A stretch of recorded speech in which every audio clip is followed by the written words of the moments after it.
কিন্তু আমাৰ সমষ্টিবিলাকত যিহেতুকে দুখীয়া মানুহৰ পৰিয়াল যদি আমি ৪৫,০০০ বুলিও যদি মোৰ সমষ্টিটো ধৰি লওঁ তেতিয়াহ'লে যদি ইয়াত ১৫,০০০ দিয়া যায় আৰু প্ৰায় ৩০,০০০ মান মানুহ থাকি যায়।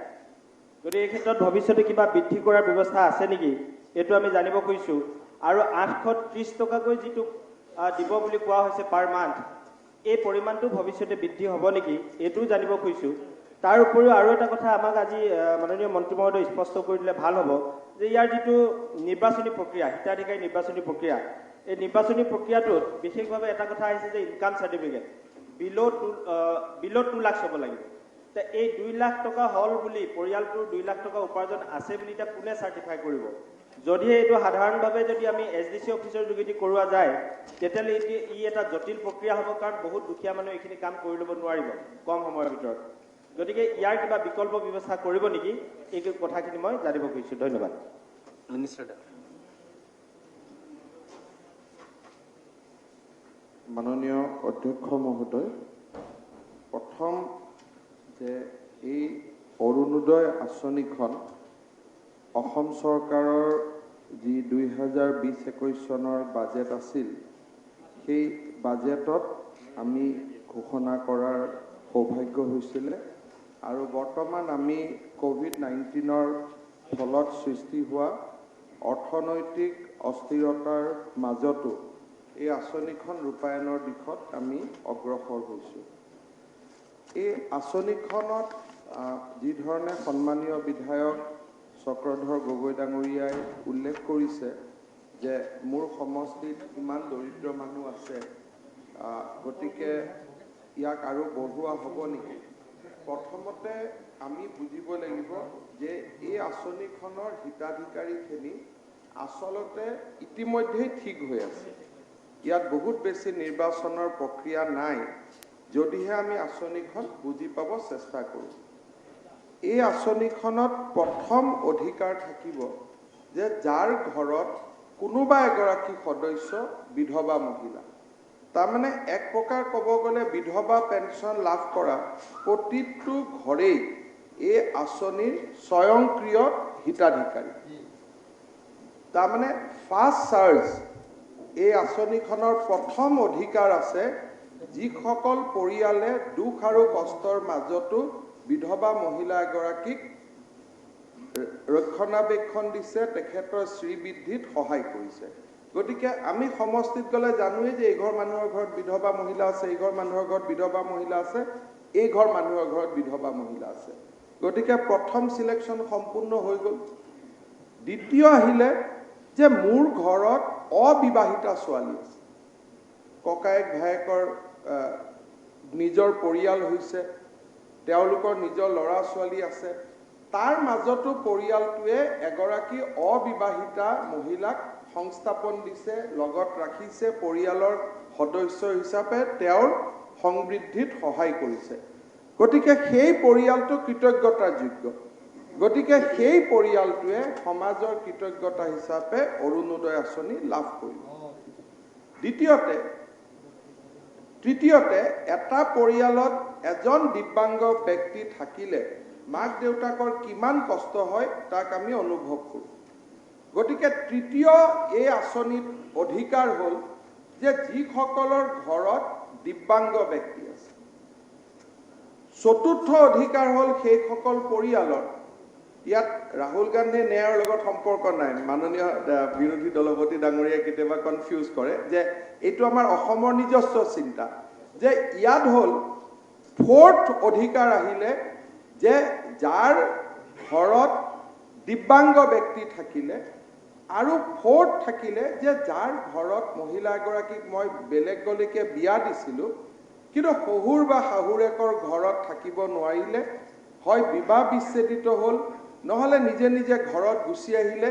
আমাৰ গাঁৱলীয়া ভাষাত কেতিয়াবা কয় যে গিৰিয়েকে ঘৰত খেদি দিলে, যদিও শব্দটো কেতিয়াও সমৰ্থনযোগ্য নহয়, মই বুজাবৰ কাৰণে কৈছোঁ। গতিকে এই 5টা ক্ৰাইটেৰিয়া ফুল কৰাৰ লগে লগে মোৰ 15,000 বেনিফিচিয়াৰী হৈয়ে গ'ল সমষ্টিটো। গতিকে বিতৰ্কৰ কোনো অৱকাশ তাত নাথাকিলে।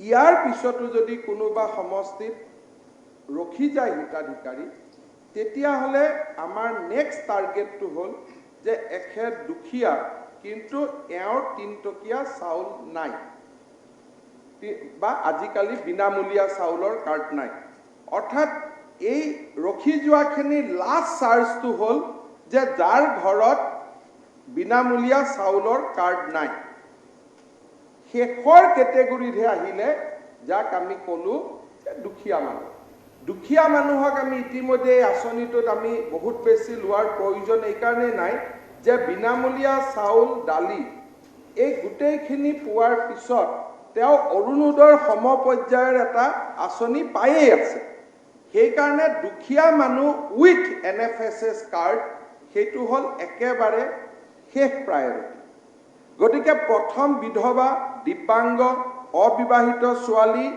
আৰু ঘৰৰ গিৰিয়েকৰ ঘৰৰ পৰা যিকোনো পৰিস্থিতিত ওলাই অহা ছোৱালী এইখিনি কাৰ পৰিয়ালত আছে এইখিনিৰ পৰিয়াল চিনাক্ত কৰাৰ লগে লগে আমাৰ ইয়াতে সিলেকশন প্ৰক্ৰিয়াটো সম্পূৰ্ণ হৈ গ'ল এতিয়া এই মোৰ ঘৰত বিধৱা ব্যক্তি আছে কিন্তু মই চৰকাৰৰ পৰা পৰিয়ালটোত এটা দৰমহা আহে যি হওক আশা ৱৰ্কাৰ হওক অংগনবাদী ৱৰ্কাৰ হওক PSCত কাম কৰোঁ ষ্টেট ফেডত কাম কৰোঁ কৰবাত কাম কৰোঁ চৰকাৰত কাম কৰোঁ NHMত কাম কৰোঁ SSত কাম কৰোঁ আমি এই আঁচনিটো বিধৱা ব্যক্তি থাকিলেও এই আঁচনিটো আমি নাপাওঁ কোনোবাই কয় ঘৰত দুগৰাকী বিধৱা আছে এগৰাকী বিধৱা এগৰাকী দিব্যাংগ আছে এটাই পাব পৰিয়ালতে দুটা নাপায় পেনশনৰ পালেও এইটো অতিৰিক্ত নহয় যদি কোনোবা কৰ্মচাৰীয়ে পেনশন পাই আছে তেওঁ নাপাব তাৰমানে চৰকাৰৰ ঘৰৰ পৰা যোনে দৰমহা পেনশন পাই আছে তেওঁ নাপাব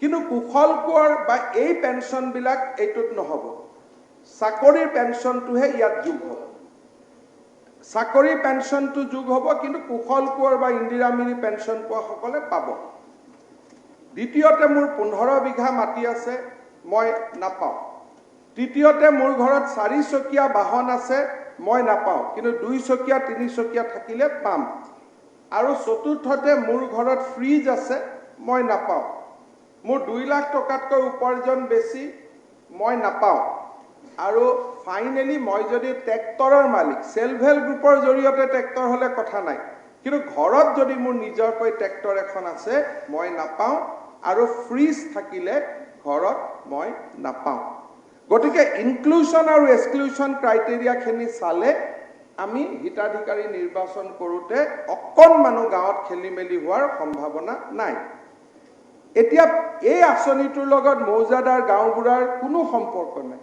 এই আঁচনিটো সেলফ সাৰ্টিফিকেশনৰ ওপৰত চলিব কেতিয়াবা ডিচিয়ে ক'ব যে SDCৰ পৰা লাগে কিবা কাগজ লাগে ইয়াত ইভেন ST/SC সাৰ্টিফিকেটখনো নালাগে দিব্যাংগ সাৰ্টিফিকেটখনো নালাগে ইয়াত একো সাৰ্টিফিকেট নালাগে ইয়াত সেলফ যিখন ফৰ্ম আমি দিম এতিয়া আমি খালি যিখন সমষ্টিত পঠাই দিছো সেইখনক কৈছো আমি চেকলিষ্টৰ লগত কোনো ডকুমেন্ট আমি নাচাওই চেকলিষ্ট হল তাৰ পিছত আপোনালোকে হিতাধিকাৰী আমাৰ ডিস্ট্ৰিক্ট বোৰ্ডে সিলেক্ট কৰিব তাৰ পিছত অৰুণোদয় সহায়কসকল ঘৰে ঘৰে যাব যদি ঘৰত গৈ তেওঁলোকে ক'ব দিব্যাংগ ব্যক্তিজনক মাতক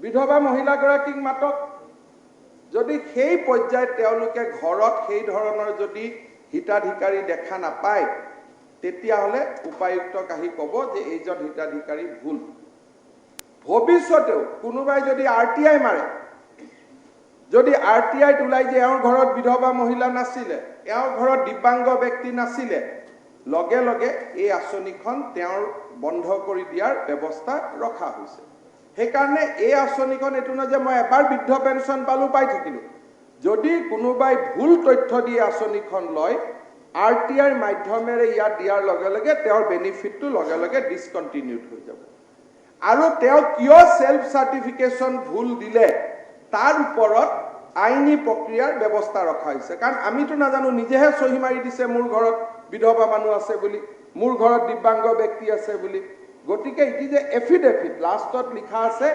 ফৰ্মখন যেতিয়া পাব আপোনালোকে দেখা পাব তাত এখন তেওঁ এফিডেভিট সহি কৰিব লাগিব যে মই ওপৰত দিয়া তথ্যসমূহ সত্য যদি অসত্য হয় আঁচনিটো বন্ধ হ'বই আৰু যেনেকৈ ভুৱা চাৰ্টিফিকেট দিলে আমাৰ চাকৰি ভুৱা চাৰ্টিফিকেট দিলে ST/SC ভুৱা চাৰ্টিফিকেট দিলে যিটো হয় সেই ধৰণৰ আইনী প্ৰক্ৰিয়া এটা আৰম্ভ হ'ব গতিকে অহা কালিৰ পৰা টিভি জনমাধ্যমৰ জৰিয়তে কথাবিলাক প্ৰচাৰ হ'ব আৰু ৰাইজে নিজে নিজে কথাটো বুজি পাব যে এছাম নিৰ্দিষ্ট ব্যক্তিৰ কাৰণেহে এই আঁচনিখন প্ৰস্তুত কৰা হৈছে শেষত ইম্পৰ্টেণ্ট কথাটো হ'ল সব হৈ গ'ল হোৱাৰ পিছতো কিন্তু পুৰুষজনৰ একাউণ্টত এই টকাটো নাযায় বা বিধৱা মহিলাগৰাকীৰ একাউণ্টতো যাব সেইটোও নহয় পৰিয়ালটোৱে মিটিং পাতি এগৰাকী মহিলা ঠিক কৰি দিব যে এইগৰাকী মোৰ সৰু বোৱাৰী বা এইগৰাকী মোৰ ডাঙৰ বোৱাৰী বা এইগৰাকী মাক তেওঁৰ একাউণ্টত টকাটো আপোনালোকে দিব পৰিয়ালৰ মনোনীতা যিকোনো এগৰাকী মহিলাৰ একাউণ্টত এই টকাখিনি যাব 15 ছেপ্টেম্বৰৰ ভিতৰত আমি হিতাধিকাৰী নিৰ্বাচন ঠিক শেষ কৰিব লাগিব 15ৰ পৰা 30ৰ ভিতৰত অৰুণোদয় সহায়কসকলে প্ৰপত্ৰ বিতৰণৰ কামত নামিব জিলা উপায়ুক্তসকলক অৰুণোদয় সহায়ক দিব কোৱা হৈছে আৰু 2 অক্টোবৰৰ পৰা আমাৰ তেওঁলোকে টকা পোৱা আৰম্ভ হ'ব অৰ্থাৎ 2 অক্টোবৰৰ পৰা এই আঁচনিখন কাৰ্যকৰী হ'ব 2 নৱেম্বৰত প্ৰথম কিস্তিৰ টকা একাউণ্টত সোমাব কোনোবা সমষ্টি যদি পিছ পৰি আছে আগবাঢ়ি থকা সমষ্টিখিনিৰ একাউণ্টত গুচি যাব কাৰো কাৰণে এই আঁচনিখন থিয় হৈ নাথাকে 2 নৱেম্বৰত প্ৰথম কিস্তিৰ ধন এই আঁচনিখনৰ জৰিয়তে প্ৰেৰণ কৰা হ'ব চক্ৰ গগৈ ডাঙৰীয়া এটা প্ৰশ্ন সুধিছে যে 830 টকা প্ৰথম অৱস্থাত পৰিয়ালটোৰ মেডিচিনৰ খৰচৰ বাবে আমি 400 টকা দিছোঁ 4 কেজিৰ দালি যাতে 50% মূল্যত পায় তাৰ বাবে আমি 200 টকা দিছোঁ আৰু 4 কেজি চেনিৰ বাবে আমি 80 টকা দিছোঁ যাতে 50% হয় আৰু ফলমূল পাচনিৰ বাবে আমি 150 টকা দিছোঁ এই আঁচনিখন অহা বছৰ এপ্ৰিল মাহত বিহুৰ দিনাখন হয়তো যদি আমি বাজেট এতিয়া দিয়া নাই বিহুৰ বতৰত হয়তো 1000 টকা পৰিয়ালটোৱে বেছি পাব আকৌ বানপানী হ'ল বানপানীৰ সময়ত পৰিয়ালটোৱে 1000 টকা বেছি পাব পূজা আহিলে পৰিয়ালটোৱে 1000 টকা বেছি পাব এই ধৰণে যেতিয়াই ঘৰত ল'ৰা ছোৱালী এডমিশ্যনৰ সময় হ'ল 1000 টকা বেছি পাব আৰু আঁচনিখনৰ কাভাৰেজ বাঢ়ি গৈ থাকিব এতিয়া আজি মই অলপমান সংশোধন কৰি দিছোঁ যে 1.5 লাখৰ পৰা 2 লাখ যোন সমষ্টিত আছে তেওঁলোকে 16,000 পাব যদিও আমি 15,000 কৈছিলোঁ আমি অলপ বঢ়াইছোঁ বিলো 1.5 লাখ যাৰ ভোট আছে তেওঁলোকে 15,000 পাব 1.5 লাখৰ পৰা 2 লাখে 16,000 পাব 2 লাখৰ পৰা 2.5 লাখে 17,000 পাব 2.5 লাখৰ পৰা 3 লাখে 18,000 পাব আৰু জোনাই ধৰণৰ 3 লাখতকৈ বেছি ভোট থকা সমষ্টিয়ে 19,000 পাব গতিকে আঁচনিখন আৰম্ভ নহওঁতে আমি হিতাধিকাৰীৰ সংখ্যা বঢ়ালোঁ ৰাজ্য চৰকাৰৰ আৰ্থিক অৱস্থা উন্নতি হোৱাৰ লগে লগে এই অৰুণোদয় আঁচনিখনে বাঢ়ি গৈ থাকিব আৰু পুঁজিৰ পৰিমাণো বাঢ়ি গৈ থাকিব যাতে ভৱিষ্যতে চৰকাৰে বেলেগ আঁচনি ল'ব নালাগে যে মোৰ চৰকাৰৰ হাতত অলপ অতিৰিক্ত টকা আছে অৰুণোদয় বঢ়াই দিলোঁ হিতাধিকাৰীও বঢ়াই দিলোঁ পুঁজিও বঢ়াই এই অৰুণোদয়খনে অনাগত দিনত চলি থাকিব যাতে সৰু আঁচনি আৰু আমি ঘোষণা কৰি থাকিব নালাগে বাজেটখন চালে দেখা পাব যে সৰু আঁচনি ইমপ্লিমেণ্ট কৰোঁতে কষ্ট হয় ব্যুৰক্ৰেটিক দিলে হয় লাগে আৰু মানুহক সেৱা কৰা অৰুণোদয় আঁচনি ভেহিকল ফৰ গ্ৰোথ ভেহিকল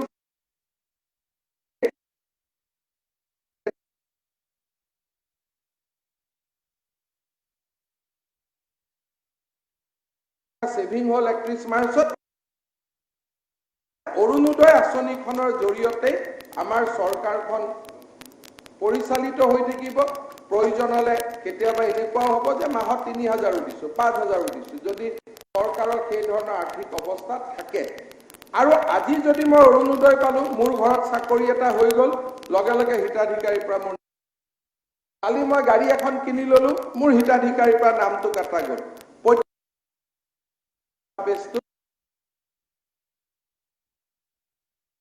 আপোনালোকে যদি ভাল অৰুণোদয় সহায়ক এটা ক্ৰাইটেৰিয়াত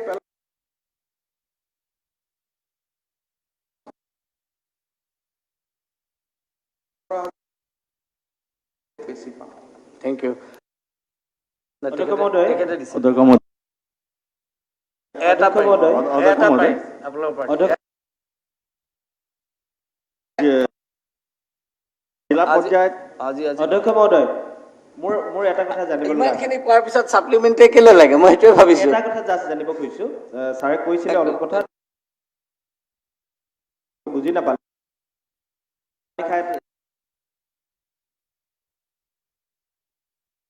প্ৰায়ৰিটি বিশেষভাৱে দিয়া হৈছে দিব্যাংগ, বিধৱা, কাৰ্ড থকা মানুহ, তো নন NFSA এই চাৰি চাকৰিয়াল মানুহ আছে।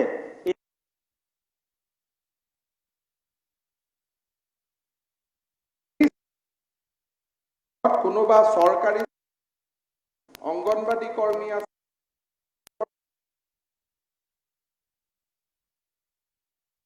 কৰ্মচাৰী আছে, এতিয়াৰ দেহক কৰ্ম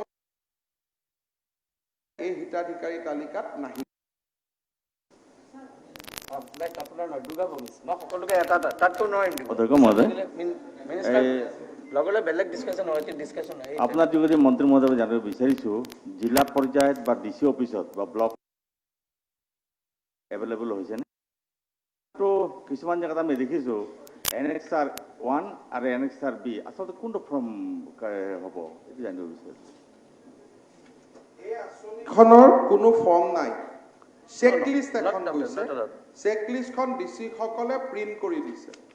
ফৰ্ম অকল 15,000 প্ৰিণ্ট হ'ব সমষ্টিটোৰ কাৰণে চিৰিয়েল নম্বৰ, আৰু ফৰ্ম অকল নিৰ্বাচিত হিতাধিকাৰীসকলৰহে ফিল আপ হ'ব।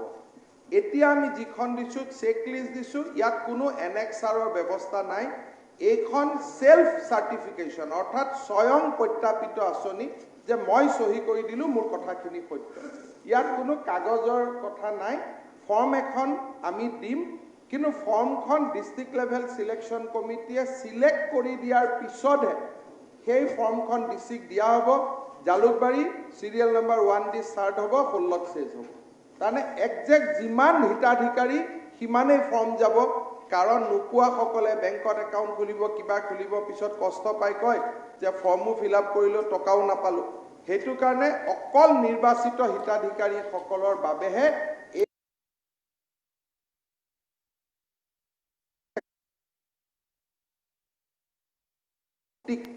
এই চেকলিষ্ট এখন এতিয়া গৈছে। গতিকে ফৰ্ম NXR দি যোৱা নাই, আৰু এই কথাবিলাক MLA সকলে DC সকলক ফোন কৰিলে হ'ল যে এইখন অৰিজিনেল নে ডুপ্লিকেট। গতিকে বহুত বেছি স্থান নাই।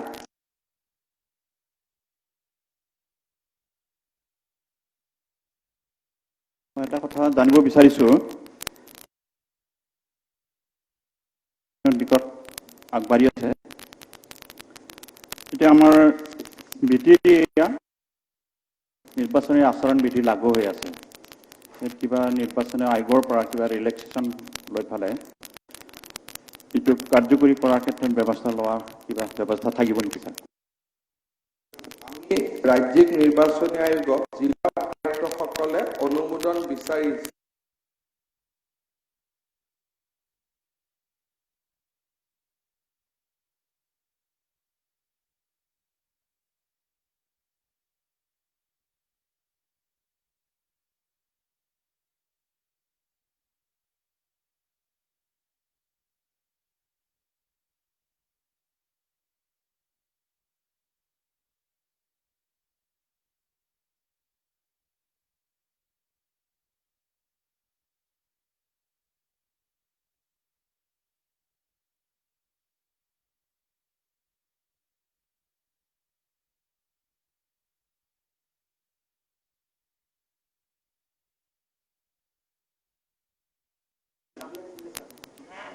অধ্যক্ষ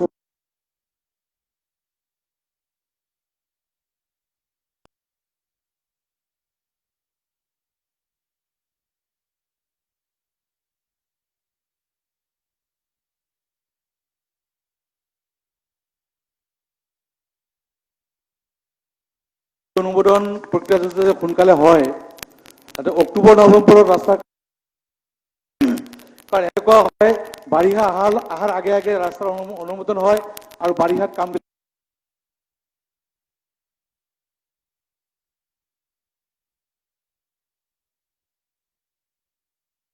কৰা যায়। আৰু মোৰ সমষ্টি আৰু সদৰ সমষ্টি সোণাই চাইদুৰী এটা ৰাজ্যিক পথ আছে। এই ৰাজ্যিক পথটো 21 কিলোমিটাৰ আৰু মোৰ ৰূপলীহাটত 16 কিলোমিটাৰ। স্যাৰ এই ৰাস্তাটো ইমান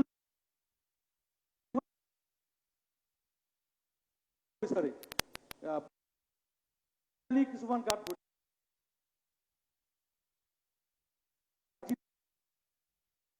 বহুত আছে। গতিকে মই এই ৰাস্তাটোৰ বিষয়ে মন্ত্ৰী মহোদয়ক ব্যক্তিগতভাৱে লগ পাই মই আবেদন এখন দিছিলোঁ। আজিও মই এখন আবেদন লিখি আনিছোঁ আৰু ফটোবিলাকো মই দিছোঁ।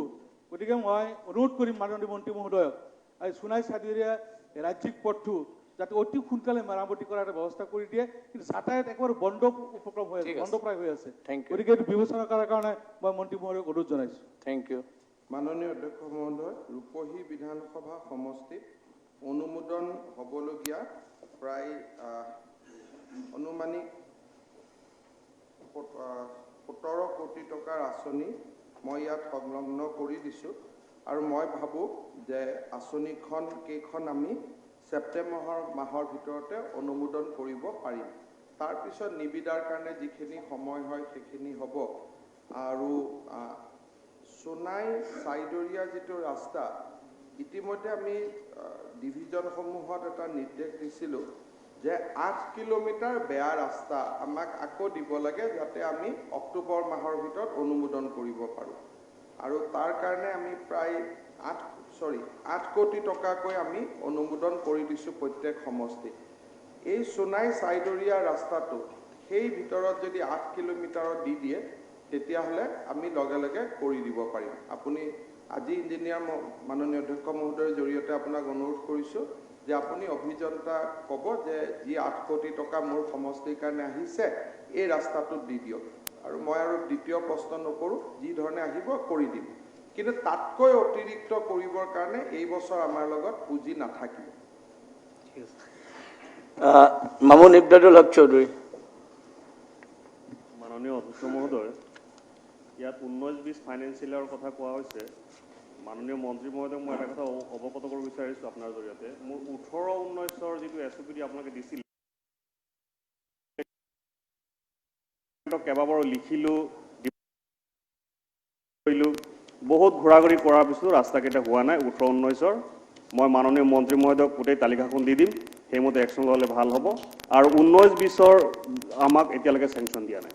এই দুটা কথা ক্লিয়াৰ কৰিলে হৈ যাব। ধন্যবাদ। অধ্যক্ষ মহোদয়, কৰোনা মহামাৰীৰ কাৰণে আমি এটা অস্ত্ৰিটি মিজাৰ ৰাখিছিলোঁ যে আমি নতুন আঁচনি ভালৰ কাৰণে অহাৰ পৰিপ্ৰেক্ষিতত অহা 4-5 দিনৰ ভিতৰত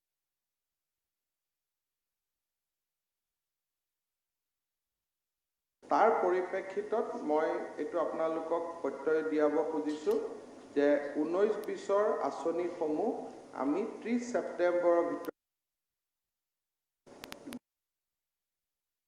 যদি আমি নৱেম্বৰ, ডিচেম্বৰ, জানুৱাৰী, ফেব্ৰুৱাৰী, মাৰ্চলৈকে আমাৰ মেক্সিমাম হৈ যাব।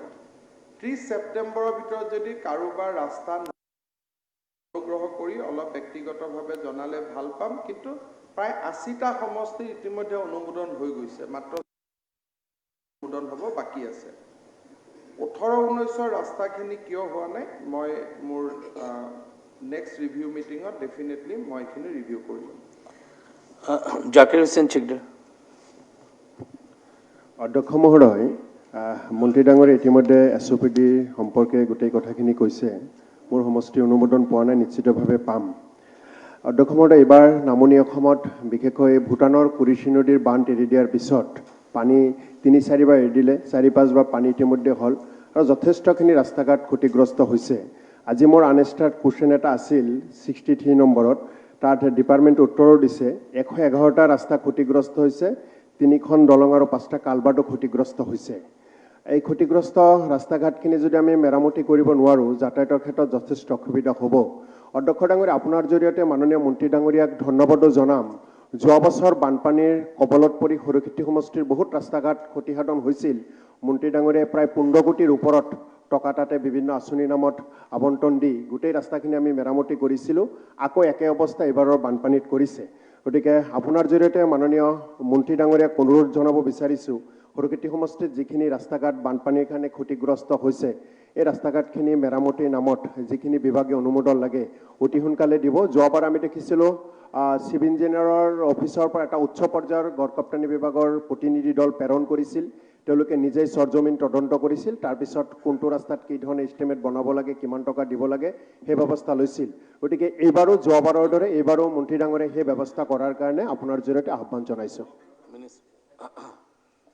অধ্যক্ষ মহোদয় যোৱাবাৰ আমাৰ মথাউৰি ৰাস্তা যিসমূহ বানপানীত বিধ্বস্ত হৈছিলে তাক মেৰামতি কৰিবৰ কাৰণে ৰাজ্য চৰকাৰে এটা বিশেষ পুঁজিৰ ব্যৱস্থা কৰিছিলে এইবাৰ আমাৰ কোভিড-19ৰ পৰিৱেশৰ পৰিপ্ৰেক্ষিতত আমি তেনেকৈ সুকীয়া পুঁজি কৰিব পৰা নাছিলোঁ আমি তাক বিবেচনা কৰিম কিন্তু প্ৰাৰম্ভিকভাৱে জিলা উপায়ুক্তৰ জৰিয়তে দুৰ্যোগ ব্যৱস্থাপনা বিভাগলৈকে আমি আঁচনিসমূহ প্ৰেৰণ কৰিম ইঞ্জিনিয়াৰসকলক ইতিমধ্যে মই কৈছোঁ যে খুব সোনকালে স্কিমবিলাক দিবৰ কাৰণে যাতে ৰেভিনিউৱে আৰ্জেণ্টলি এপ্ৰুভ কৰিব পাৰে আপোনালোকে ইঞ্জিনিয়াৰসকলৰ লগত যোগাযোগ কৰিব ময়ো তাক আৰু এবাৰ পাৰ্চু কৰিম Question number 23, Dr. Momin.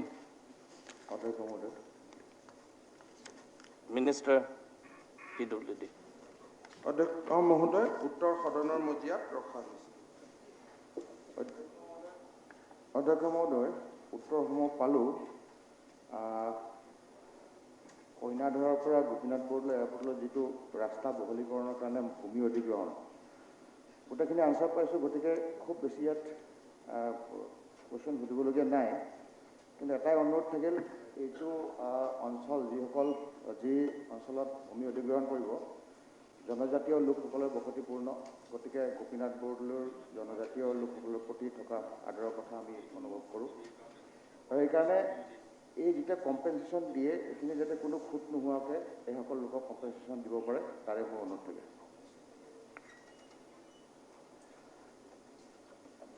ধন্যবাদ অধ্যক্ষ মহোদয় আমি ইয়াক নিশ্চিতভাৱে নিশ্চিত কৰিম যাতে কোনো লোক ক্ষতিপূৰণৰ পৰা বঞ্চিত নহয় আৰু উপযুক্ত ক্ষতিপূৰণ যাতে লাভ কৰে Question number 24, Pradip Hazarika, Minister, Education. মাননীয় অধ্যক্ষ মহোদয় উত্তৰ সদনৰ মজিয়াত ৰখা হৈছে অধ্যক্ষ মহোদয় উত্তৰখিনি পাইছোঁ এটা কথা মানে জানিব বিচাৰিছোঁ যে কিছুমান কলেজত অধ্যক্ষ মহোদয় কিছুমান ছাবজেক্ট ইউনিভাৰ্চিটিৰ পাৰ্মিশ্যন লৈ পেলাই খোলা হয় মানে যেনেকৈ ধৰক জিঅ'গ্ৰাফী ছাবজেক্টটো যেনিবা খুলিলে এতিয়া সেই যিটো ছাবজেক্ট সেইটো এতিয়া ষ্টুডেণ্ট লৈ পেলাই ধৰক এই কলেজখনত সেইটো ক্লাছটো হৈ আছে খুব ধুনীয়াকৈ চলি আছে এতিয়া সেই তেনেকুৱা ধৰণৰ ক্ষেত্ৰত মানে এইটো কি হ'ব এই কথাটো মানে জানিব বিচাৰিছোঁ তেনেকুৱা বহুত ছাবজেক্ট তেনেকুৱা খুলিছে পাৰ্মিশ্যন লৈ পেলাই এইটো সেইবিলাক চলি আছে কিন্তু খুব ভালকৈ এতিয়া সেইটো ক্ষেত্ৰত কি ব্যৱস্থা কৰা হ'ব অধ্যক্ষ মহোদয় অসম বিধানসভাত 2011 চনত প্ৰাদেশিকৰণৰ আইন অনুমোদন হৈছিল প্ৰাদেশিকৰণ আইনৰ প্ৰথম অৱস্থাত এইখিনি কোৱা হৈছিল যে 2006 চনৰ ভিতৰত চূড়ান্ত অনুমোদন কনকাৰেন্স আদি সম্পূৰ্ণ কৰা মহাবিদ্যালয়সমূহকহে প্ৰাদেশিকৰণ কৰা হ'ব 2017 চনত আমাৰ চৰকাৰ অহাৰ পিছত এই আইনখন আমি নতুনকৈ প্ৰণয়ন কৰিলোঁ আৰু বহুত ডাঙৰ ৰিলেক্সেশ্যন এটা আমি দিলোঁ যে 6 চনৰ আগতে নথি পত্ৰ সম্পূৰ্ণ নহ'লেও যিকোনো এটা যদি কনকাৰেন্স পাইছে পাৰ্ট 1 পাৰ্ট 2 পাৰ্ট 3 যি কনকাৰেন্সে নাপাওক কিয় তেওঁলোককে আমি প্ৰাদেশিকৰণ কৰিম তাৰ পৰিপ্ৰেক্ষিতত এই বছৰ আমি 30খন নতুনকৈ মহাবিদ্যালয় প্ৰাদেশিকৰণৰ দিশত আগবাঢ়িছোঁ। এতিয়া ইয়াৰ পিছত 6 চনৰ পৰৱৰ্তী সময়ত কিয় কলেজ কোনে প্ৰতিষ্ঠা কৰিলে এই বিষয়ে অলপ জানিবলগীয়া আছে। কিহৰ কাৰণে 6 চনৰ আইনতে কোৱা হৈছিলে যে ইয়াৰ পিছত কোনোবাই যদি কলেজ প্ৰাদেশিকৰণৰ বাবে প্ৰতিষ্ঠা কৰে সেইটো আইনমতে দণ্ডনীয় হ'ব। গতিকে কোনোবাই যদি এই ধৰণে আৰু তাৰ লগে লগে দ্বিতীয় ব্যৱস্থা লোৱা হৈছিল যে চৰকাৰে কলেজ প্ৰতিষ্ঠাৰ কামত আগবাঢ়িছিলে যে ৰাইজক আৰু কষ্ট কৰিব নালাগে, ৰাজ্য চৰকাৰে যেনেকৈ হস্পিটেল ইউনিভাৰ্চিটি প্ৰতিষ্ঠা কৰে কলেজো ৰাজ্য চৰকাৰে প্ৰতিষ্ঠা কৰিব। পৰৱৰ্তী সময়ত প্ৰায় 10খন কলেজ ৰাজ্য চৰকাৰে প্ৰতিষ্ঠাও কৰিলে আৰু যোৱাকালিও আৰু 15খন নতুন কলেজ প্ৰতিষ্ঠাৰ আমি ৰাজ্য চৰকাৰে অনুমোদন দিয়াৰ প্ৰক্ৰিয়া সম্পূৰ্ণ কৰিছোঁ। গতিকে এই বিষয়ে অহা নিৰ্বাচনৰ পিছত নতুন চৰকাৰে নতুন ধৰণে চাব লাগিব যে আইনে বাৰণ কৰা কাম এটা তেখেতসকলে কিয় কৰি আছে। আমি প্ৰাদেশিকৰণৰ এই ব্যৱস্থাটোৰ পৰা ওলাই আহিব খুজিছোঁ যাতে ৰাজ্যৰ শিক্ষা বিভাগলৈ স্থবিৰতা আহে। অৱশ্যে 6 চনৰ এই সীমা থকাৰ পিছতো সদ্য স্বাক্ষৰিত বড়ো চুক্তিৰ অধীনত BTC এৰিয়াত আমি নিট বেছ চনলৈকে নগৈ নিট বেছ কিছু প্ৰাদেশিকৰণৰ কনচেপ্ট এটা আহিছে যে আমি আৰু খুব সম্ভৱ যোৱাকালি ৰাজ্য চৰকাৰে এখন কমিটিও কৰি দিছে যে নিট বেছ মানে কি বুজোৱা যাব আইনৰ জৰিয়তে। অৱশ্যে এইটো BTC বা আন 6 শিডিউল এৰিয়াৰ ক্ষেত্ৰত এইটো হ'ব যিটো বিগত স্বাক্ষৰিত বড়ো চুক্তিত কেন্দ্ৰীয় চৰকাৰ ৰাজ্য চৰকাৰ আৰু বড়ো সংগঠনসমূহে সিদ্ধান্ত লৈছিলে। পৰৱৰ্তী পৰ্যায়ত এই নিট বেছৰ কনচেপ্টটো কেনেকৈ ইভলভ হয় তাৰ ওপৰত যদি কিবা নতুন কলেজ আহে যায় সেইটো এটা দেখা যাব। কিন্তু বৰ্তমান আইনৰ প্ৰেক্ষাপটত 2006 চনৰ পিছত স্থাপিত হোৱা কলেজ বা কনকাৰেন্স লোৱা কলেজ তেওঁলোক আচলতে প্ৰহিবিটেড এক্টিভিটি এটা কৰিছে। সেই ধৰণে অসম বিধানসভাই আইনখন পাছ কৰি থৈছে। নেক্সট সাপ্লিমেন্টাৰি আমিনুল ইসলাম। মাননীয় অধ্যক্ষ মহোদয়, সদ্যহতে ৰাজ্য চৰকাৰে যিটো ৱেবছাইটত প্ৰকাশ কৰিছে কলেজ, জুনিয়ৰ কলেজ, উচ্চতৰ মাধ্যমিক বিদ্যালয় আৰু হাইস্কুলৰ তালিকাখন, তাতে দেখা গ'ল যে 2017 চনৰ যিটো আইন আমি পাছ কৰিছিলোঁ সেই আইনৰ কিছু ক্ষেত্ৰত উলংঘা হৈছে আৰু এই ক্ষেত্ৰত আমি দেখিছোঁ যে যথেষ্ট প্ৰতিক্ৰিয়া হৈ আছে। আৰু ইয়াত দেখা গ'ল যে আমাৰ যিসকল বহুত কোৱালিফাইড টিচাৰ যিসকলে 2010 চনৰ আগৰ পৰাই কাম কৰি আছে আৰু তেওঁলোকৰ 50% মাৰ্কছ BEd সব কোৱালিফিকেশ্যন আছে কিন্তু বাদ পৰিল। কিছুমানক কোৱা হ'ল যে বাহিৰৰ ইউনিভাৰ্চিটি কানপুৰ বা পুনে বা কলিকতা তাৰ পৰা পাছ আউটখিনি ইয়াত লোৱা হোৱা নাই, ভেৰিফাই কৰিব লাগিব। আকৌ তাৰ পৰা পাছ আউট কিছু টিচাৰৰ নামো আহিছে কিছুমান আৰু বহুতো কিন্তু এইটো কোৱা হৈছে তেওঁলোকে বুজি পোৱা নাই যে আমি সব কোৱালিফাইড হোৱাৰ পিছতো 17ৰ এক্ট মতে আমি সব কোৱালিফিকেশ্যন থকাৰ পিছত কিয় আমাক লোৱা নহ'ল। আৰু তাৰ লগে লগে দেখা গ'ল যে কিছুমান 2010তে এপইণ্টমেণ্ট পোৱা তেওঁলোক পোৱা নাই। আকৌ গুৱাহাটী ইউনিভাৰ্চিটিৰ পৰাও পাছ আউট বহুতক আকৌ ড্ৰপ কৰিল। কিছুমান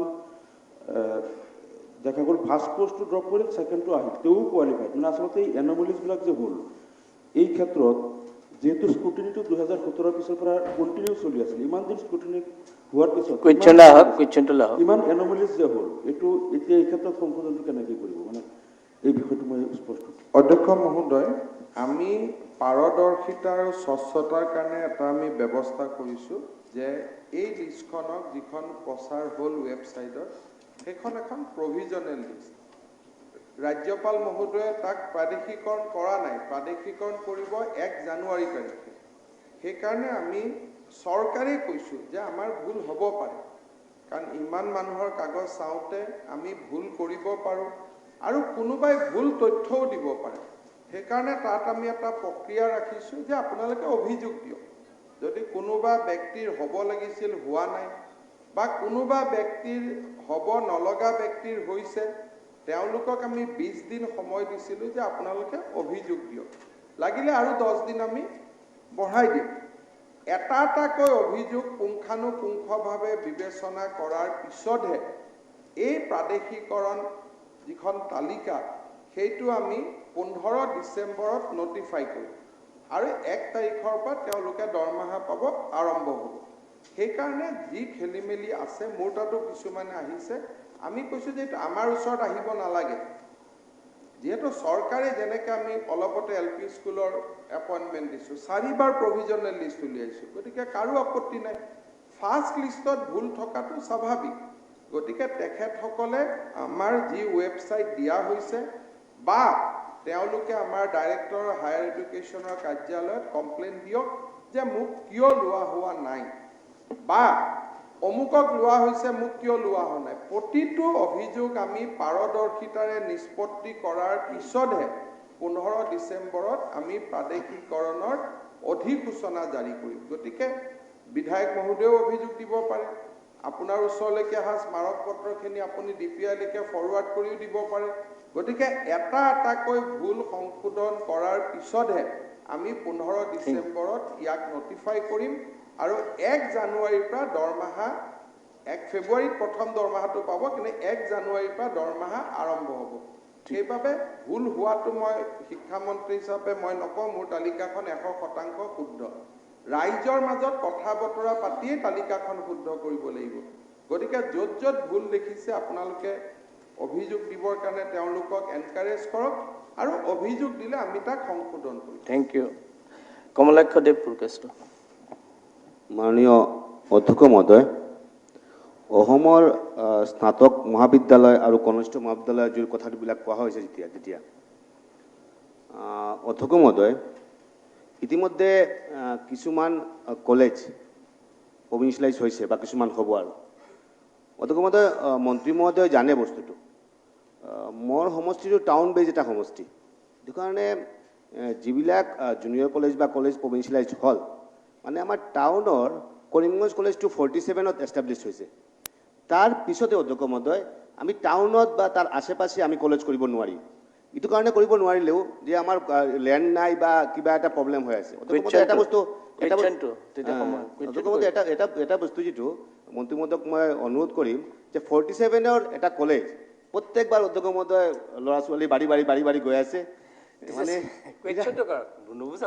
বিৰাট প্ৰবলেম এটা আমি গভৰ্ণমেণ্ট কলেজ এটা দিব পাৰি নেকি মন্ত্ৰী মহোদয়ক মই অনুৰোধ জনাইছোঁ ছেকেণ্ডলি অধ্যক্ষ মহোদয় যিবিলাক কলেজ জুনিয়ৰ কলেজ বা মহাবিদ্যালয় যিখিনি আছে যিখিনি ভাল ৰিজাল্ট কৰিলে আটাইতকৈ ভাল ৰিজাল্ট কৰিলে সিহঁতৰ কাৰণে আমি যদি ডকুমেণ্টছ কিবা না থাকে যদি তেনেহ'লে আমাৰ কিবা উপায় আছে নেকি মন্ত্ৰী মহোদয়ৰ পৰা মই জানিব বিচাৰিছোঁ থ্যাংক ইউ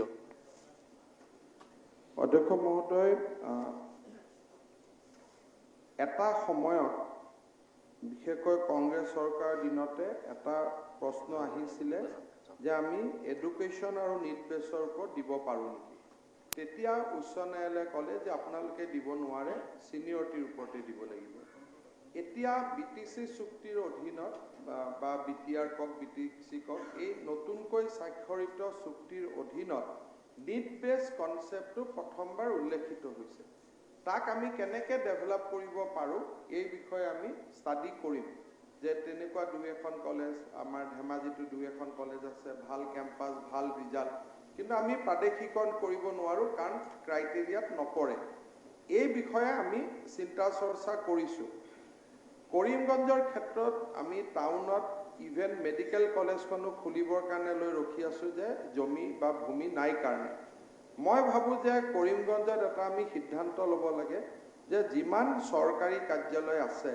সকলো কৰিমগঞ্জত এটা আমি যেনেকৈ কামৰূপত কৰিছোঁ ইণ্টিগ্ৰেটেড অফিচ এটা ইণ্টিগ্ৰেটেড অফিচ কৰি চৰকাৰী কাৰ্যালয়বিলাকে দখল কৰা ভূমিবিলাক আমি ফ্ৰী কৰিব লাগে নহ'লে কৰিমগঞ্জত একো কামেই হ'ব পৰা অৱস্থাত নাই আৰু যদি বিধায়ক মহোদয়ে মাটি দেখুৱাই দিয়ে কলেজ এখনৰ কাৰণে তেতিয়া মই ভাবোঁ যে নতুন কলেজ এখন কৰাটো বহুত ডাঙৰ সমস্যা নহ'ব থ্যাংক ইউ দেৱানন্দ হাজৰিকা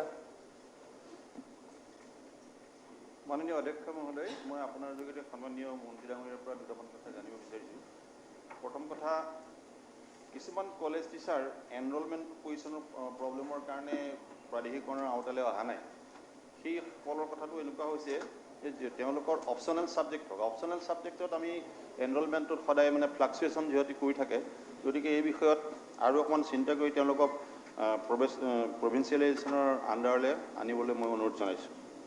দ্বিতীয়তে নেট স্লেটৰ ক্ষেত্ৰত যিটো UGC নৰ্ম আছে, সেই UGCৰ নৰ্মটোহে ফ'ল' কৰিবৰ কাৰণে মই অনুৰোধ জনাইছোঁ। আমাৰ ষ্টেটৰ যিটো নৰ্ম গাইডলাইন সেইটো ফ'ল' কৰিলে অসুবিধা হয়। তৃতীয়তে মোৰ সমষ্টিত শংকৰদেৱ কলেজখনত বিজ্ঞান শাখাটো খোলাৰ কাৰণে 50খন কলেজৰ ভিতৰত নামটো আছিলে। এতিয়া এই বছৰৰ পৰা সেইটোত আৰম্ভ কৰিব নেকি, এই বিষয়ে মই জানিব বিচাৰিছোঁ। আৰু এখন সৰ্বেশ্বৰ বৰুৱা মহাবিদ্যালয় কনিষ্ঠ মহাবিদ্যালয়, তাত এনৰলমেণ্ট নৰ্ম সকলো পূৰা হোৱাৰ পিছতো প্ৰভিঞ্চিয়েলাইজেশ্যনৰ আওতালৈ অহা নাই। এই বিষয়েও মই অকণমান জানিব বিচাৰিছোঁ। ধন্যবাদ। অধ্যক্ষ মহোদয়, এনেই এনৰলমেণ্ট নাথাকিলে বিচাৰ কৰিব নেকি শব্দটো, এনৰলমেণ্ট শব্দটো ইংৰাজীত কোৱাৰ কাৰণে অকণমান খেলি মেলি হৈ যায়। আপুনি পোনপটীয়াকৈ কৈছে যে ছাত্ৰ নাই, শিক্ষকক বাদেশীকৰণ কৰিব নেকি। এতিয়া ছাত্ৰ নোহোৱা কলেজ এখনত শিক্ষকজনক বাদেশীকৰণ কৰাতকৈ সেই শিক্ষকজনক ইন্সপেক্টৰ অফ টেক্স বা বিভিন্ন চাকৰিলৈকে লৈ যোৱা ভাল। কাৰণ তেওঁ যে ৰাতিপুৱা আহিব, ছাত্ৰ নাপাব, এই ফেচবুক ছ'চিয়েল মিডিয়া এইবিলাকে কৰি থাকিব দিনৰ দিনটো, কামটো নাথাকিব। গতিকে এটা যদি ক'ব লাগে যে মোক ধুনীয়াকৈ আহি কয় যে ছাৰ এনৰলমেণ্ট নাই, আমাৰ এনৰলমেণ্ট শব্দটো কৈ দিয়ে অলপ ইংৰাজীত বস্তুটো বেলেগ বেলেগ লাগে। বেচিকেলি কমটোতো আৰু কমি গৈ থাকিব। গতিকে তেখেতসকলৰ ক্ষেত্ৰত মই ভাবোঁ যে যদি আমি মানৱীয়তাৰ কথা কওঁ, বেলেগ কথা চিন্তা কৰিব লাগে যে DC অফিচত খালী থকা পোষ্টত দিব পাৰোঁ নেকি, কৃষি বিভাগত খালী থকা পোষ্টত দিব পাৰোঁ নেকি। কিন্তু এনৰলমেণ্ট নথকা ছাবজেক্টত শিক্ষকক দিয়াৰ পিছত কলেজৰ কমন ৰুমতে খেলি মেলি হয়। পলিটিকেল ছায়েন্সৰ মানুহজনে ৰাতিপুৱা ৰাতিলৈকে ক্লাছ কৰে, ইজনে বহি ফেচবুক ছ'চিয়েল মিডিয়া কৰি থাকে।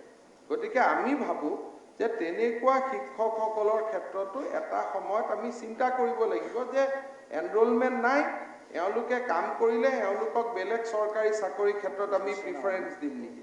কিন্তু ছাত্ৰ নোহোৱা জাগাত বা ছাত্ৰ য'ত নাহে বুলিও তেওঁলোকে কৈ দিছে যে এইটো অপশ্যনেল ছাবজেক্ট, ভৱিষ্যতেও ছাত্ৰ অহাৰ কোনো সম্ভাৱনা নাই, তাতে আমি শিক্ষক নিযুক্তি কৰাটো এইটো জনসাধাৰণে we are trustee, we are not king.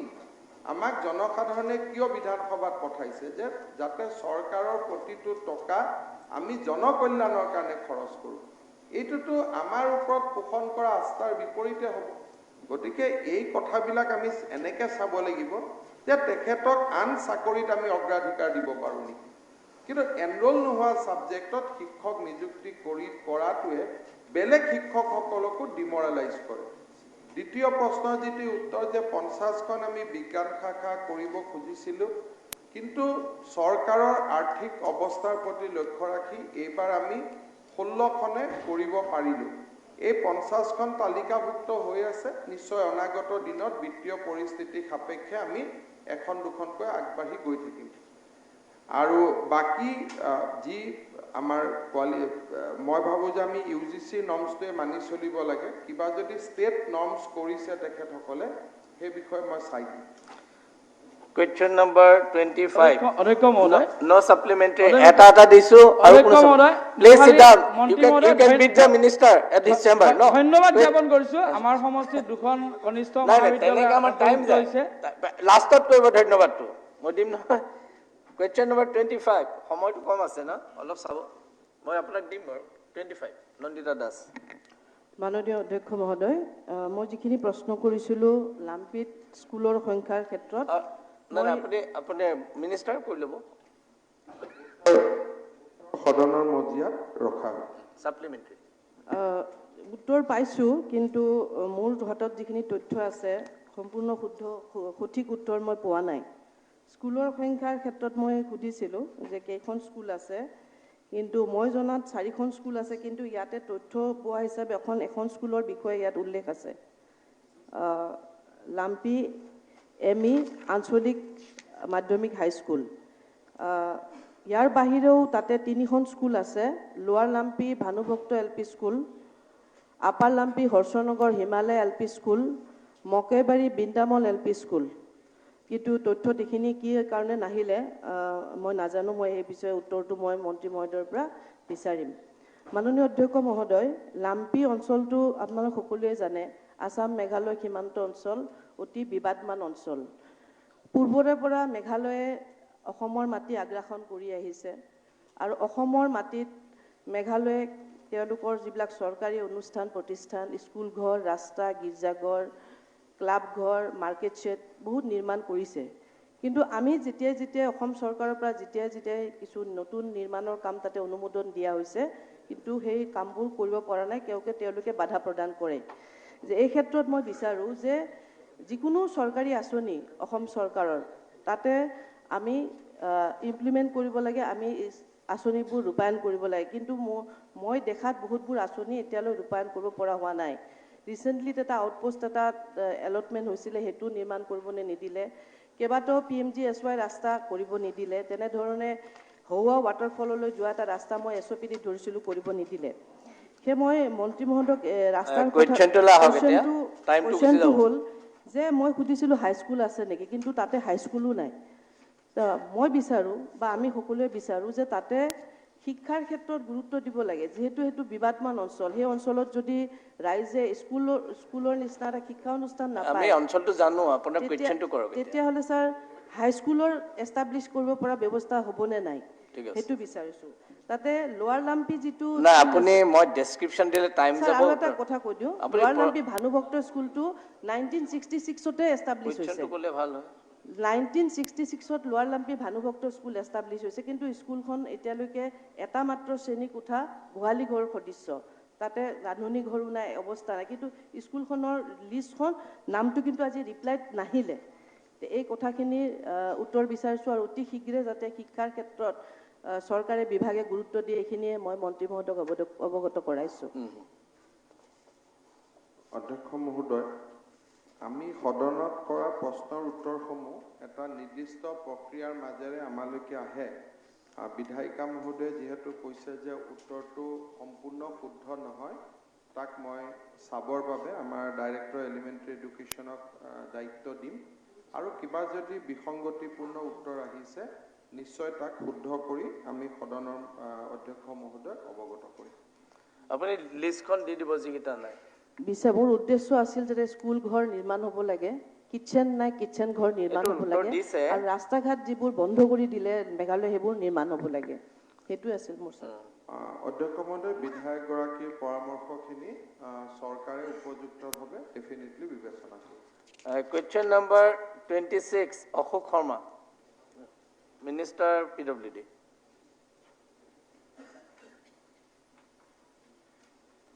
অধ্যক্ষ মহোদয়, উত্তৰ সদনৰ মজিয়াত ৰখা হৈছে। অধ্যক্ষ মহোদয়, মই মাননীয় মুখ্যমন্ত্ৰী সৰ্বানন্দ সোণোৱাল ডাঙৰীয়াৰ নেতৃত্বত গঠিত হোৱা মিত্ৰজোঁটৰ চৰকাৰখনৰ গড়কাপ্তানি বিভাগক ধন্যবাদ দিব বিচাৰিছোঁ এই উত্তৰখিনি সুন্দৰভাৱে দিয়াৰ বাবে।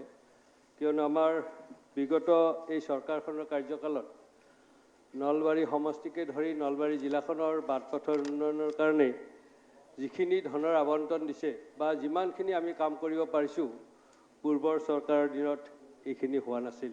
আৰু সেইকাৰণে মই পুনৰবাৰ বিশেষভাৱে গড়কাপ্তানি বিভাগক বা মন্ত্ৰী মহোদয়ক ধন্যবাদ দিছোঁ। এতিয়া আমাৰ নলবাৰী সমষ্টিটোত কৃত্ৰিম বানপানীৰ এটা ভীষণ সমস্যা হৈছে আৰু সেইটোৰ কাৰণে ইতিমধ্যে আমি কৰাৰ কাৰণে কিছু ব্যৱস্থা লৈছোঁ। মাননীয় মন্ত্ৰী মহোদয়ক মই অনুৰোধ জনাব বিচাৰিছোঁ যাতে এই কৃত্ৰিম বানপানীটো সমাধান কৰাৰ কাৰণে তেখেতে যথেষ্ট আমাক গুৰুত্ব দিয়ে সেইটো। আৰু আন এটা নলবাৰী আৰু বৰমা সমষ্টিৰ মাজত এটা ঐতিহাসিক ৰাস্তা আছে গোসাই কমলালী, যিটো ৰাস্তা এতিয়ালৈ সম্পূৰ্ণ হোৱা নাই। আমি এইবাৰ যিটো নতুন কৰি আৰু SOPDত ৰাস্তা দিব, সেইটো ৰাস্তাও ধৰি দিছোঁ আমি গোসাই কমলা ৰাস্তাটো। সেই ৰাস্তাটো যাতে কৰিব দি মানুহৰ যাতায়াত ব্যৱস্থাটো উন্নত কৰে আৰু এটা ঐতিহাসিক ৰাস্তাটো আমাৰ চৰকাৰখনে পুনৰ নিৰ্মাণ কৰি এটা ভাল নজিৰ সৃষ্টি কৰে, তাৰ বাবে মাননীয় মন্ত্ৰী মহোদয়ক মই অনুৰোধ জনাইছোঁ। Thank you. মাননীয় অধ্যক্ষ মহোদয়, প্ৰশ্নৰ উত্তৰত মই জনাইছোঁ যে নলবাৰী চহৰৰ কৃত্ৰিম বানপানীৰ সমস্যাটো সমাধানৰ বাবে আমাৰ PWD ডিভিজনে এটা আঁচনি প্ৰস্তুত কৰি আছে। আঁচনিটো প্ৰস্তুত কৰি আমালৈকে অহাৰ পিছত তাৰ লগত জড়িত বিত্তীয় কিমান টকা পইচা লাগিব আমি জানিব পাৰিম আৰু তেতিয়া আমি চৰকাৰে ইয়াৰ ওপৰত ভিউ এটা ল'ব পাৰিম আৰু বিষয়টোৰ ক্ষেত্ৰত ইতিমধ্যে প্ৰাক্কলন প্ৰস্তুতৰ কাম চলি আছে। গোহাঁই কমল আলিৰ ক্ষেত্ৰত আমি এটা সমষ্টিত যি ৰাস্তা এইবাৰ আমি দিব দিছিলোঁ, মই ভাবোঁ যদি নলবাৰীত সেইটো তালিকাবদ্ধ হৈ আহিছে তেতিয়াহ'লে আমি ছেপ্টেম্বৰ মাহ নহ'লেও অক্টোবৰৰ 15 তাৰিখৰ আগতে তাক আমি অনুমোদন দিব পাৰিম। আপোনাৰ এইটো কুৱেশ্যন ৰিলেটেড টু নলবাৰী, গতিকে নলবাৰীৰ লগত ৰিলেটেড টু আপোনাৰ কিবা কুৱেশ্যন আছে জানো? নলবাৰীৰ সম্পৰ্কত না আপোনাৰ সমষ্টি? কওক কওক। মাননীয় অধ্যক্ষ মহোদয়, ইয়াৰ পিছতে যিটো কুৱেশ্যন আছিল গুণীন্দ্ৰনাথ ডাঙৰীয়াৰ, নলবাৰী দৌলাহাল হৈ যিটো আমাৰ ষ্টেট হাইৱে আমিনগাঁৱৰ পৰা দৌলাহাল নলবাৰী হৈ বৰপেটা হৈ গৈছে 2 কিলোমিটাৰ ৰাস্তা আপোনাৰ গৈ ক্ষুদ্ৰকুচি বুলি কয় জনীয়া সমষ্টিৰ মাজত, তাতে বাকী আছে। মই যোৱা বিধানসভাত কৈছিলোঁ, মাননীয় মন্ত্ৰী মহোদয়ে পজিটিভলি কৈছিল তেখেতে যে চাই দিব আৰু এইটো দিলে তেখেতে কৰি দিব বুলি কৈছিলে। কিন্তু হঠাৎ 24 তাৰিখে লকডাউন হ'ল, গতিকে তাৰপিছত তেখেতে ব্যস্ত হ'ল আৰু তাৰপিছৰ পৰা তেখেতক লগ পোৱাই মুস্কিল। গতিকে আজিও কুৱেশ্যন আছিল, গুণীন্দ্ৰনাথ ডাঙৰীয়াই কুৱেশ্যনটো আনিছিল। ষ্টেট হাইৱেৰ এই 2 কিলোমিটাৰ ৰৈ যোৱা ৰাস্তা বহুত ভোগ ভুগি আছে। মই অনুৰোধ কৰি মই লেটাৰো আনিছোঁ, মাননীয় মন্ত্ৰী মহোদয়ক অনুৰোধ কৰিছোঁ এই 2 কিলোমিটাৰ ৰাস্তা সম্পূৰ্ণ কৰিলে উপকাৰ হ'ব জনগণৰ। Thank you. অধ্যক্ষ মহোদয়, এই ৰাস্তাটো নিৰ্মাণৰ বাবে বিশ্ব বেংকৰ অৰ্থ সাহায্যত আমি কাম কৰিছিলোঁ, কিন্তু ৱৰ্ল্ড বেংকে 2019ত স্কিমটো বন্ধ কৰি দিয়ে, কাৰণ তেওঁলোকৰ সময়সীমাৰ ভিতৰত আমি যিমানখিনি কৰিব পাৰিছিলোঁ তেওঁলোকে সিমানখিনিয়ে কৰিব আমাক অনুমতি দিছিলে। বৰ্তমান সমস্যাটো হৈছে যে স্থানীয় ৰাইজৰ ওজৰ আপত্তিৰ কাৰণে আমি এই 2 কিলোমিটাৰ পথ উন্নতি কৰিব পৰা নাই। 2 কিলোমিটাৰ পথত বহুত খৰচ নহয়, কিন্তু যদি ৰাইজৰ ওজৰ আপত্তিখিনি নিষ্পত্তি কৰিব পৰা যায় তেতিয়াহ'লে বাকী কামখিনিত আমি নিজৰ অৰ্থৰে হ'লেও আগবাঢ়িব পাৰিম। গতিকে বিধায়ক মহোদয়ক মই অনুৰোধ কৰিম যে জিলা উপায়ুক্তৰ লগত আলোচনা কৰি মাটি অধিগ্ৰহণৰ বিষয়টো অনুগ্ৰহ কৰি নিষ্পত্তি কৰি দিয়ক। বিষয়টো তেওঁৰ তাতে আছে আৰু এটা সময়ত মই তেখেতক 2-3 বাৰ টেলিফোনো কৰিছিলোঁ যে কামখিনি কৰি দিয়ক, কিন্তু তেতিয়া যি কাৰণে নহওক সম্ভৱ হৈ নুঠিলে। গতিকে যদি লেণ্ড একুইজিশ্যনৰ সমস্যাটো সমাধান কৰিব পৰা যায়, বাকীখিনি ষ্টেট স্কিম হ'লেও আমি কৰি দিব পাৰিম। Thank U. কুৱেশ্যন নম্বৰ নাও 29, 27 আৰু 28 এবচেণ্ট আছে। 29 প্ৰবীন্দ্ৰ ডেকা আছে নেকি? আছে। Minister agriculture. মাননীয় অধ্যক্ষ মহোদয়, উত্তৰ সদনৰ মজিয়াত ৰখা। মাননীয় অধ্যক্ষ মহোদয়, মাননীয় মন্ত্ৰী মহোদয়ে টাইমটো বৰ কম, মই একেবাৰে ছুটিকৈ কৈ আছোঁ। তেখেতে কৈছে যোৱা বানপানীত 2,80,000 হেক্টৰ খেতি মাটি নষ্ট হৈছে আৰু প্ৰায় 1,000 কোটি টকা আনুমানিক হেৰি হৈছে, ক্ষতি হৈছে। তো মই ইয়াত প্ৰশ্ন এটা কৈছিলোঁ যে আমাৰ ৰবি শস্যৰ কি কি আঁচনি লোৱা হৈছে? মাননীয় মন্ত্ৰী ডাঙৰীয়াই কৈছে RKVY, BGRE, NFSM আদি আঁচনিত কৰা